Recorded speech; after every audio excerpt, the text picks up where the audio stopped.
Selamat pagi, perkenalkan nama saya Muhammad Haikal Fahih dengan NIM 22/5037/SV/21533 dari program studi Sarjana Terapan Teknologi Rekayasa Instrumentasi dan Kontrol Universitas Gadjah Mada. Pada kesempatan hari ini saya akan mempresentasikan tugas akhir saya yang berjudul Warning System Kebocoran Pipa Berbasis Differential Pressure dengan Sensor MPX 5050DP.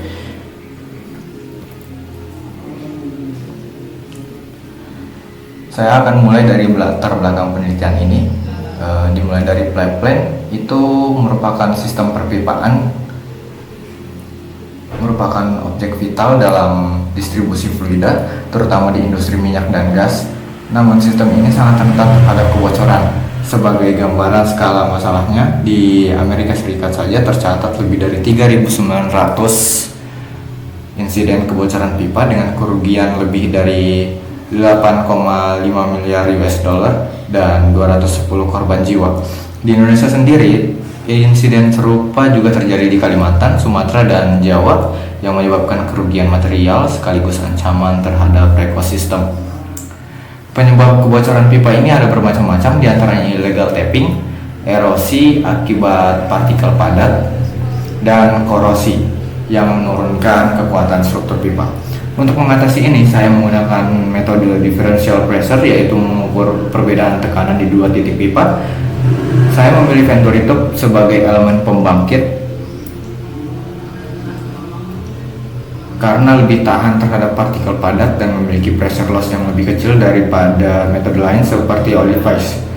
Metode lain seperti flow balance, negative pressure wave, atau acoustic sensing memang ada, tapi cenderung mahal dan kompleks implementasinya.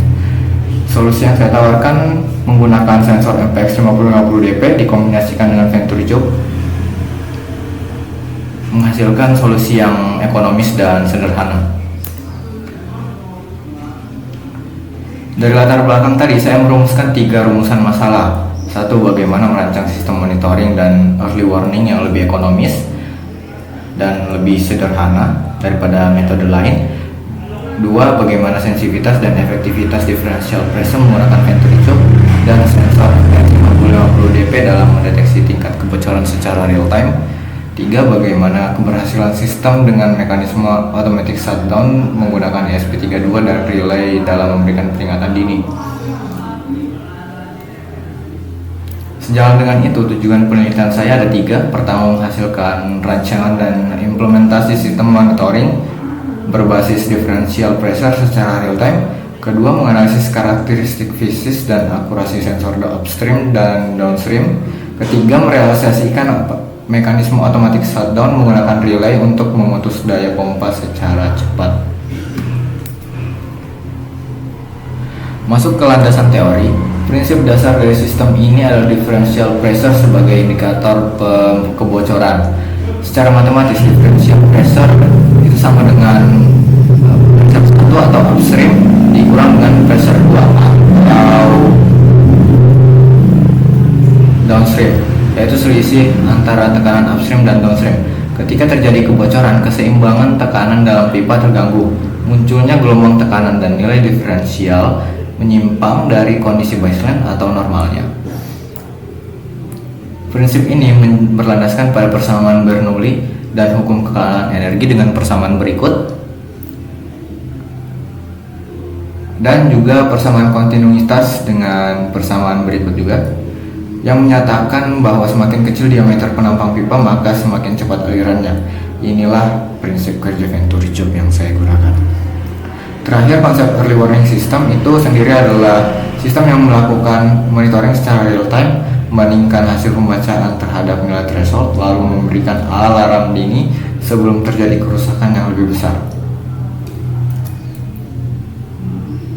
Berikutnya saya jelaskan komponen-komponen utama yang mendukung sistem ini, yaitu yang pertama, ada Venturi tube yang berfungsi sebagai pembangkit tekanan diferensial dengan diameter inlet 22 mm dan throatnya itu 6 meter. Venturi tube dipilih karena lebih tahan aus terhadap partikel padat daripada dengan orifice plate. Yang kedua, ada sensor MPX 5050DP Itu sensor tekanan differential pressure berbasis piezoresistif dengan rentang pengukuran 0 sampai 50 kPa dengan sensitivitas 90 mV per kPa. Yang ketiga ada ESP32. Ini digunakan sebagai microcontroller dengan dual core 240 MHz dengan ADC 12 bit dan konektivitas Wi-Fi atau Bluetooth, dengan fungsi memproses sinyal dari sensor dan mengendalikan seluruh output sistem. Ada pula relay modul. Modul relay ini 55 volt 10 ampere yang bertindak sebagai aktuator elektromagnetis. Di bagian metodologi saya menjelaskan bagaimana sinyal dari sensor diproses agar lebih bersih dari noise. Yang pertama dari rangkaian filter dan pembagi tegangan, ada decoupling power supply menggunakan kapasitor 0,1 mikrofarad dan 1 mikrofarad untuk meredam noise dan menstabilkan tegangan sensor. Kemudian ada low pass filter output dengan kapasitor 470 picofarad untuk mengurangi noise pada sinyal analog sensor. Selanjutnya ada voltage divider dengan resistor bernilai 1,5 kilo ohm dan 3,3 kilo ohm yang menurunkan output sensor dari 0,2 volt sampai 4,7 volt menjadi maksimal sekitar 3,23 volt. Dari sisi software sendiri, saya menerapkan dua lapis filter digital, yaitu main filter dengan 50 kali pembacaan ADC dirata-ratakan untuk mengurangi noise dan fluktuasi sinyal.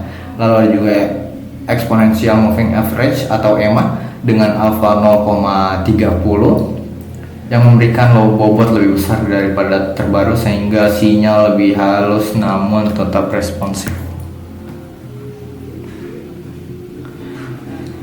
Berikut adalah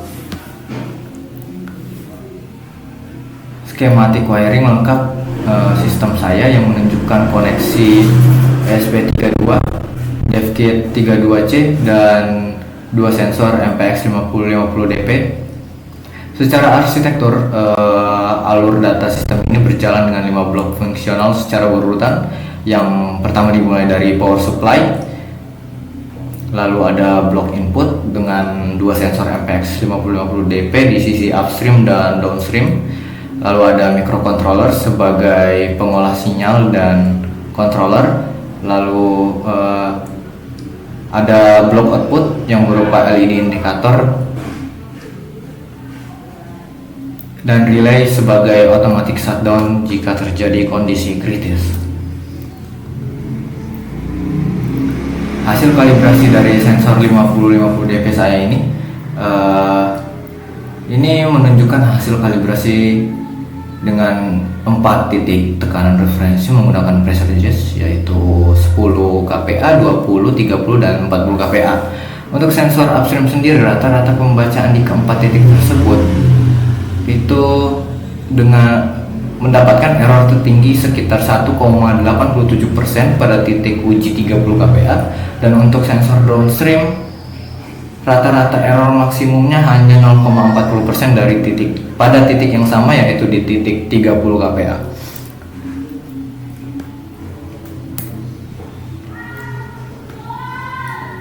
Lalu di slide ini menampilkan visualisasi grafik regresi dari kedua sensor secara berdampingan. Untuk sensor upstream, error maksimumnya itu 1,87% dengan standar deviasi terendah pada titik 20 kPa dan titik tertinggi pada 30 kPa. Untuk sensor downstream, error maksimumnya jauh lebih kecil, yaitu hanya 40%. Ini menunjukkan bahwa sensor downstream secara keseluruhan lebih stabil di seluruh rentang pengujian dibandingkan sensor upstream. Meski begitu, kedua sensor tetap berada jauh di bawah ambang batas toleransi maksimal yang umumnya diizinkan dalam instrumen industri, sekitar 5%. Sekarang masuk ke hasil dan pengujian sistem dengan simulasi 5 tingkat kebocoran, yaitu 5 variasi tingkat kebocoran. Ada mulai dari 0%, 25%, 50%, 75%, dan 100%. Dengan data sebagai berikut, Pada kondisi normal atau 0%, tekanan upstream berada di 9,11 kPa, downstream di 4,21 kPa dengan selisih differential pressure itu di nilai 4,90 kPa. Pada 25% kebocoran, upstream naik menjadi 9,71 kPa, downstream turun ke 3,26 kPa dengan nilai selisih 6,46 kPa. Pada 50%, upstream naik lagi menjadi 10,38 kPa dan downstream turun menjadi 2,32 kPa dengan nilai selisih 8,6 kPa, 0,6 kPa. Pada kondisi 75%, upstream naik cukup signifikan menjadi 12,71 kPa, downstream turun ke 2,17 kPa dengan selisih 10,53 kPa. Dan pada kebocoran 100%, upstream mencapai titik 14,11 kPa, sementara di downstream turun hingga 0% kPa. Ada beberapa pola yang saya amati dari penelitian ini, itu tekanan upstream naik konsisten seiring bertambahnya kebocoran akibat efek back pressure dan turbulensi lokal.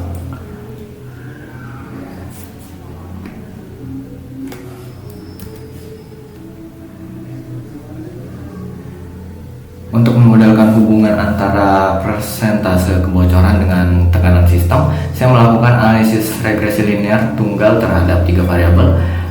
Itu ada sensor upstream yang menghasilkan persamaan Y sama dengan 8,604 tambah 0,052 X dengan R kuadrat 0,9384. Sensor downstream menghasilkan R kuadrat 0,9196.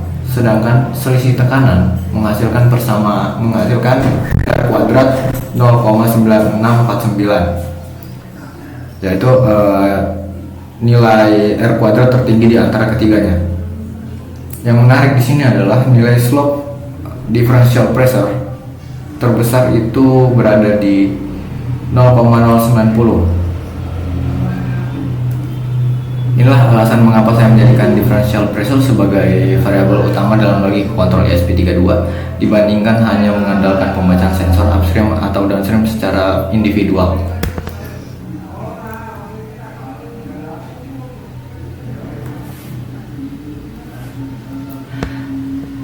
Slide ini menjelaskan mengapa secara fisik tekanan upstream naik dan tekanan downstream turun saat terjadi kebocoran.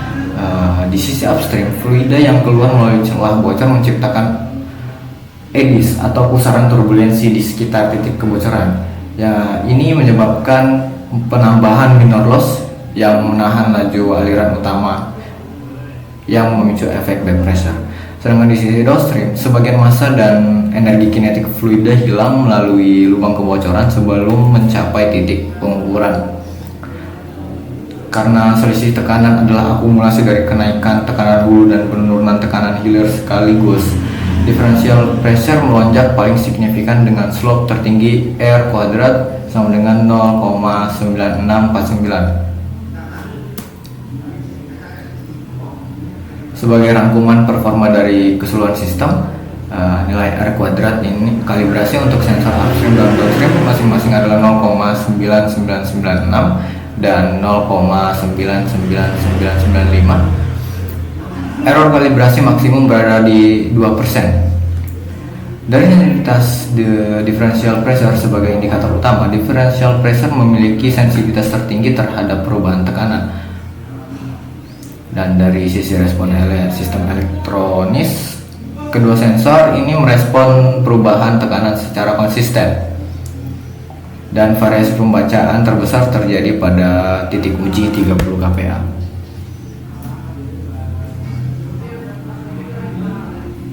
Untuk integrasi IoT Blink, sistem saya melakukan akuisisi data sensor setiap 250 ml dengan filtering menggunakan Melon filter 50 sampel dan EMA Smooth Alpha 30. Hasil perhitungan differential pressure sebagai parameter deteksi kebocoran dikirim ke Blink Cloud secara real time.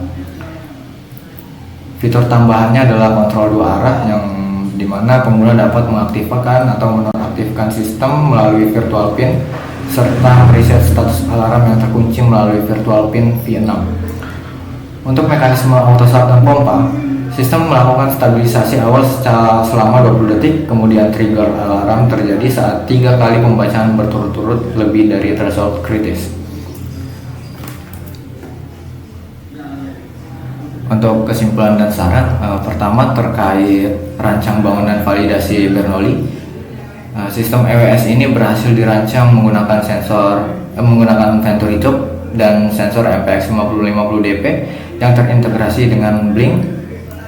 Yang kedua terkait korelasi kebocoran dan efek tekanan, pengujian bertahap dari variasi 0% sampai 100% menunjukkan hubungan yang proporsional dengan dinamika tekanan. Kebocoran kritis di 75% naik, tekanan hulu naik ke 12,71 kPa akibat efek back pressure. Yang ketiga terkait integrasi sistem pengaman dan IoT, sistem terintegrasi dengan relay untuk pengaman berupa LED dan sablon pompa otomatis, monitoring real time melalui dashboard Blink, dan proteksi yang responsif. Untuk saran pengembangan ke depan, saya mengusulkan 3 arah. Yang pertama, penerapan AI dan multisensor localization. Yang kedua, integrasi flow meter untuk mengukur volume fluida yang hilang secara lebih presisi. Dan yang ketiga, pengujian pada skala industri dengan tekanan operasional yang lebih tinggi. Demikian presentasi tugas akhir saya. Terima kasih atas perhatian Bapak Ibu sekalian. Saya persilakan. Terima kasih.